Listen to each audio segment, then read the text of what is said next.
Sports, a place where many athletes find success. This is likely the final play that matters. End zone wide open. What a night for Mike Williams. But where there's a winner, there has to be a loser. He came a long way. You hear me? Come here, I love you, bro. Good. It's one thing to watch the game, but another to analyze it. Let's talk about the numbers. You ready? YouTube! What's going on, man? Back at giving another video. It's your boy, Numbers Fan Jay. Welcome to my channel. If you're new to my channel, thank you for coming and watch my video. I'm here every Monday and or Thursday. I discuss NFL football, NBA basketball, as well as the NCAA Men's March Madness Tournament. Now, please leave a like, leave a comment, subscribe. If you like my video, let me know. If you like the topics that I discuss, you have something that you want to say, please voice your opinion in the comments. I would love to hear from you all. Thank you in advance. Now, usually I have some news, but I don't really have any news to share with y'all today. So I guess we'll go ahead and get into the content of this video. We're here to talk about the AFC South.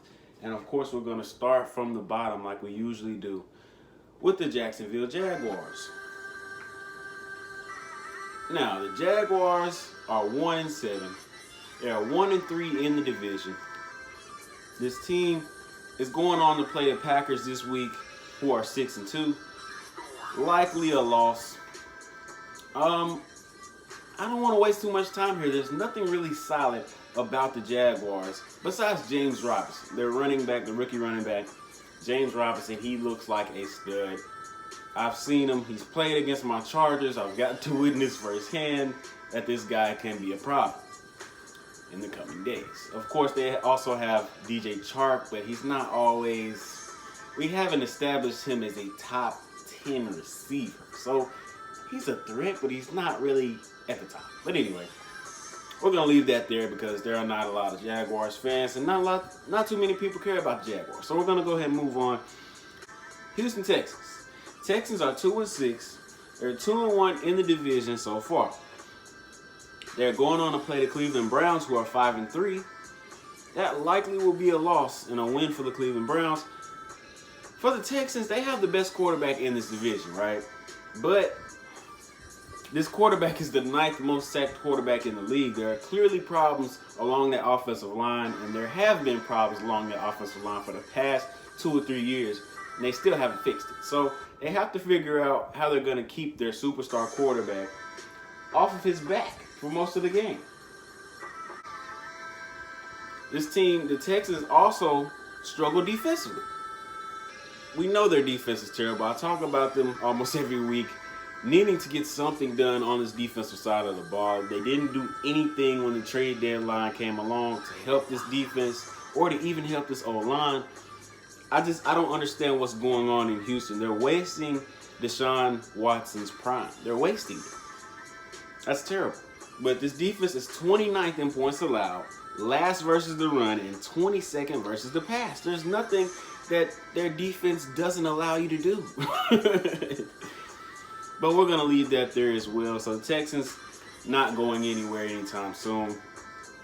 Now, up to the two-dog race. We got the Colts and we got the Titans. 1 and 2, they're actually playing each other tonight. So we're going to start off with the Colts. We'll be traveling to Tennessee to play the Titans. The Colts have only played one divisional game. They've lost their divisional game. So they are on 1.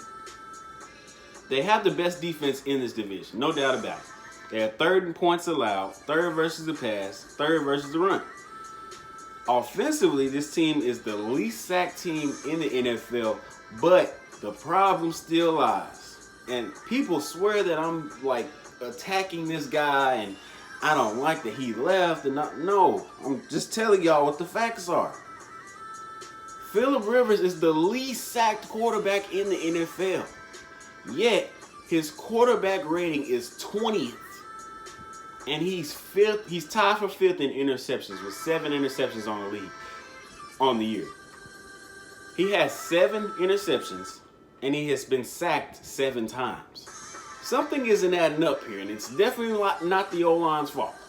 So, yet again, I'm saying, are we still going to continue to blame the O-line for Phillip Rivers' struggles? Because he clearly hasn't been sacked this year. So now what's the excuse? But y'all gonna learn. I'm telling you, you gonna learn. On, of course, to the Tennessee Titans, who are at the top of this division, and they're at the top for a reason. They're gonna have a home game against the Colts, like I said, tonight. They are in the lead in the division by 1 game, and I do expect this team to win this game tonight. They have the best coach in this division, and I say that because of this. You know, the Titans are last in third down percentage allowed on defense, right?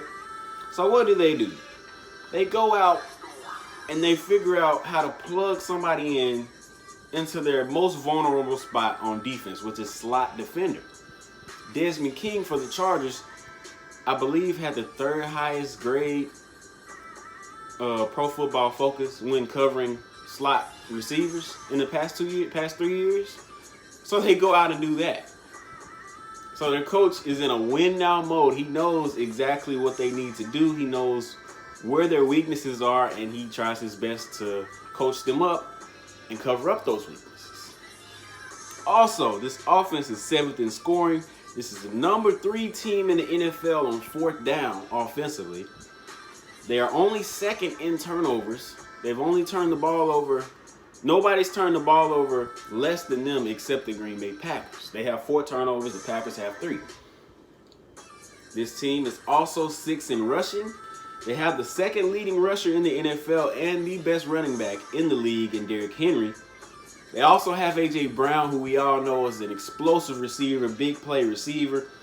They won 13 of their last 18 games, so they have a lot of momentum right now. We'll say that. They have a lot of momentum.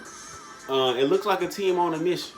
A team that's very, very pissed off about losing to the Chiefs last year in the conference championship. And that stat is including the postseason. 13 of their last 18 games, they've won.